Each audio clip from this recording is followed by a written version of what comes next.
ဒီနေ့မှာတော့2019ခုနှစ်ကထွက်ရှိခဲ့တဲ့ Super Me ဆိုတဲ့ဇာတ်ကားကနည်းနည်းတော့ထူးဆန်းဆန်းဒါပေမဲ့တော်တော်လေးစိတ်ဝင်စားဖို့ကောင်းတဲ့ Mystery Fantasy ကားလေးအကြောင်းပြပြပေးသွားမှာပါ။ Spoiler တွေပါမှာမို့လို့တတိထားကြည့်ရှုပေးပါအောင်နော်။ဇလန်လေးကိုစပြောရရင်ဇက်လိုက်ကြော်ကြီးစမ်းယူဟာအလုံးမရှိအကင်မရှိတငယ်ချင်းလည်းမရှိတဲ့အဖြစ်မိဘတွေကလည်းဆုံးပါသွားပြီဖြစ်တဲ့တနာစရာဇညိုးရေးစရာလေးတယောက်ပေါ့။သူ့ရဲ့အထူးပြဿနာကသူအိတ်မပြောတာ6လလောက်ရှိနေပြီ။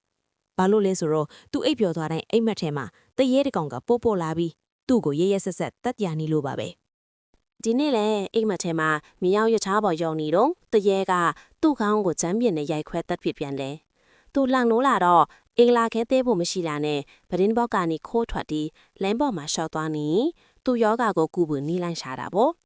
ဒါပေမဲ့ဘဲပညာရှင်ကမှမကုပေးနိုင်ဘူးသူပိုင်စားလို့မုံဆိုင်နေမှာမုံသွားဝင်သူ့အရင်ကတည်းကကြိတ်ကြိုက်နေရတဲ့ကောင်မလေးဟွာအားအလုံးလုံးကျဲကော်ဖီဆိုင်လေးကိုငေးကြည့်နေမိတယ်။အဲ့ဒီမှာသူ့ရဲ့မန်နေဂျာဖြစ်သူစန်းခဲကပေါ်လာပြီး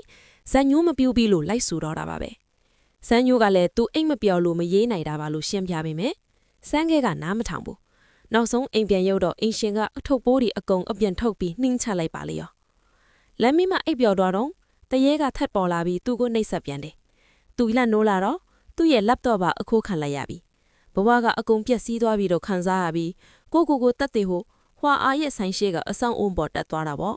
ဒါပေမဲ့အဲ့ဒီကမုတ်တဲ့ဦးလေးကြီးကသူ့ကိုမုတ်ကျွေးပြီးအကြံပေးတယ်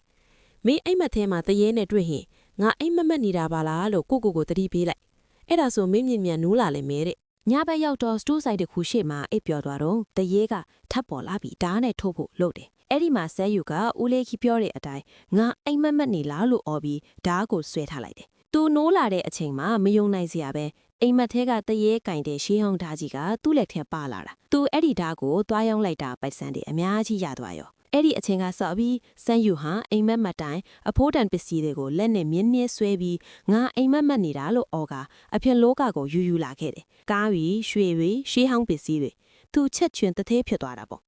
ဟွာအားရဲ့အကျွေးတင်တွေကော်ဖီဆိုင်ကိုလည်းဝယ်ပေးလိုက်တယ်စံညွန်းတွေလည်းပြန်ရေးပြီးအောင်မြင်တဲ့သူတယောက်ဖြစ်လာခဲ့တယ်ဒါပေမဲ့အလကားရတာဘာမှမရှိဘူးဆိုတဲ့အတိုင်းသူ့အိမ်မက်ထဲကပစ္စည်းတွေယူလာလေသူ့ခန္ဓာကိုယ်မှာထူးဆန်းတဲ့ဒဏ်ရာတွေအမာရွတ်တွေပေါ်လာလေပဲနောက်ဆုံးမှာတော့လူမိုက်တွေကသူ့မှာပစ္စည်းတွေအများကြီးရှိတာသိသွားပြီးသူ့ကိုရောစမ်းခဲကိုရောဟွာအားကိုပါဖမ်းဆီးပြီးနှိပ်စက်တော့တာပါပဲဒီလိုနဲ့ယုံရင်ဆန်ကဖြစ်ရင်စမ်းယူဟာအိမ်မက်နဲ့လက်တွေ့မကွဲပြားတော့တဲ့ကဘာတစ်ခုတွေရောက်သွားတယ်အဲ့ဒီမှာသူဟာတရေဖြစ်ပြောင်းလဲသွားပြီးလူမိုက်တွေကိုနှိမ်နှင်းလိုက်တယ်။ဒါပေမဲ့သူတတိဝင်လာချိန်မှာဓာတ်တွေအကုန်လုံးကအိမ်မက်ပဲလို့ဆုံးဖတ်ပြီးသူယူလာခဲ့တဲ့ပစ္စည်းတွေအကုန်လုံးကိုအိမ်မက်ထဲပြန်ပို့လိုက်တယ်။သူပြန်နိုးလာတဲ့အချိန်မှာတော့အစကတည်းကစတိုးဆိုင်ရှိမှလဲနေတဲ့အချိန်ကိုပြန်ရောက်သွားတာပါ။ဒါပေမဲ့ထူးခြားတာကဟွာကသူ့ကိုမှတ်မိပြီးသူ့ကိုကူညီပေးတယ်။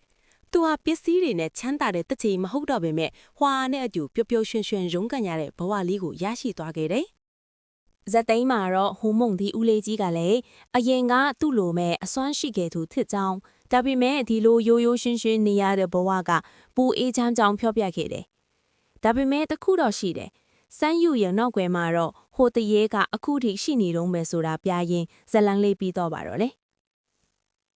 ဒီဇလန်လေးကလောဘနောက်ကိုလိုက်ရင်ကိုပြန်ပေးဆက်ရမယ်ဆိုတဲ့သင်ခန်းစာလေးကိုပေးတော့တာပါ